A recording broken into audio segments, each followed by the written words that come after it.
First up right now, it is a For Your Health Tuesday, and that means Dr. Sal is in the house. Hello. You're getting us healthier with every visit. My goodness, but today we're going to talk about processed foods, which is a hot topic because I don't think people realize what they're eating when they're eating processed foods. We live in a fast-paced world, right, Dr. Sal? Absolutely. Okay, so let's get to it. Tell us what really are processed foods anyway. Well, processed foods are things that are changed from the natural. What they started out with is not what they end up with. And so I, stopped at the store this morning and just bought a few things to give an indication. And really, when you look at a processed food, one of the things that you want to do initially is just look at the label. So, if I had my glasses on, I would try and read this stuff, but it really doesn't even matter because when you look at the list of things that are in there, I can't pronounce half of these things. This is like a chemical experiment to me. So a lot of people will look at this and say, oh, it's it's just got some noodles in it, whatever.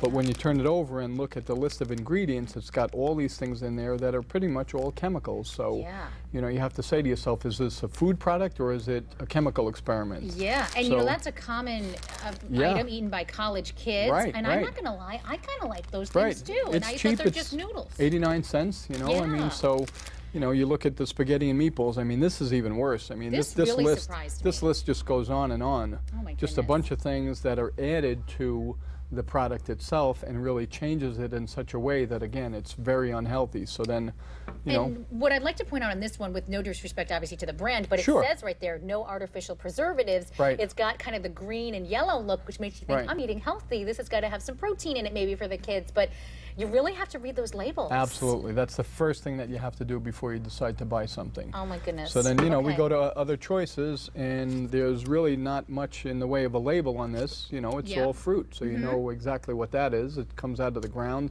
It's been unchanged. It's not processed in any way.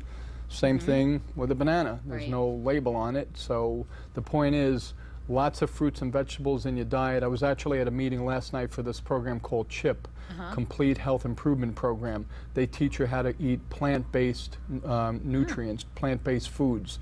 So again, what the evidence shows is that when you eat natural food products, you limit your risk for diseases, all of the chronic diseases that we see, heart disease, even cancers. When you eat a lot of processed foods, your risk of high blood pressure, cardiovascular disease is higher, the risk of all the cancers is higher. So go with the natural stuff. You'll be a lot healthier. Make sure you get your exercise every day, and you'll be living a much healthier life. Yeah, and we got to stop saying it's a fast-paced world as an excuse. You know what I mean? I know I'm guilty of that too. So it's just as easy to pick up this banana as it would be for this. Absolutely. So good tips, Dr. Sal. Thank you so much. We appreciate you being here. Thank you. Keeping me on to track. Absolutely. Good to see you. All right.